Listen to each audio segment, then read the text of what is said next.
લોકસભાની ચૂંટણી પહેલા ભાજપ સંગઠન અને બોર્ડ નિગમમાં નિમણૂક પર હાલ પૂરતું પૂર્ણવિરામ લાગી ચૂક્યું છે।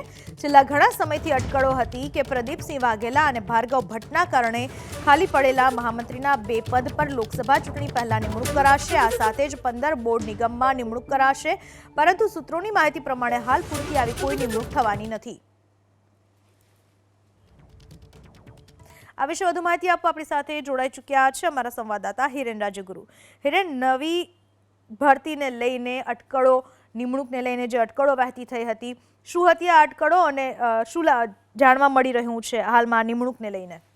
છેલ્લા 8 મહિનાથી એવી અટકળો ચાલતી હતી, વાત પણ ચાલતી હતી કે ગુજરાત ભાજપ સંગઠનમાં જે બે મહામંત્રી સહિતની કેટલીક જગ્યાઓ ખાલી પડી છે, તેના ઉપર લોકસભાની ચૂંટણી પહેલા ભારતીય જનતા પાર્ટી નિમણૂક કરશે। એની સાથે જ છેલ્લા ઘણા લાંબા સમયથી બોર્ડ અને નિગમમાં પણ નિમણૂકો નથી થઈ, ત્યારે એ પણ વાત હતી કે લોકસભાની ચૂંટણી પહેલા બોર્ડ નિગમમાં પણ નિમણૂક થશે। એમાં પણ ખાસ જે સામાજિક બોર્ડ નિગમો છે તેની એવા 15 જેટલા બોર્ડ નિગમો ઉપર નિમણૂક કરી અને ભારતીય જનતા પાર્ટી પોતાના કેટલાક આગેવાનોને સાચવશે, એ તમામ વાત ચાલી રહી હતી। અને એ વાતની વચ્ચે કેટલીક કસરત પણ ભારતીય જનતા પાર્ટીના સંગઠન અને સરકાર દ્વારા કરવામાં આવી હતી નિમણૂકો માટે થઈને, પરંતુ સરકાર અને સંગઠનના ઉચ્ચ સ્તરીય સૂત્રો પાસેથી મળતી માહિતી પ્રમાણે કેન્દ્રીય નેતૃત્વએ હાલ સંગઠન અને બોર્ડ નિગમમાં સ્ટેટસ ક્વો જાળવી રાખવાનો નિર્ણય લીધો છે। એટલે કે જે સ્થિતિ છે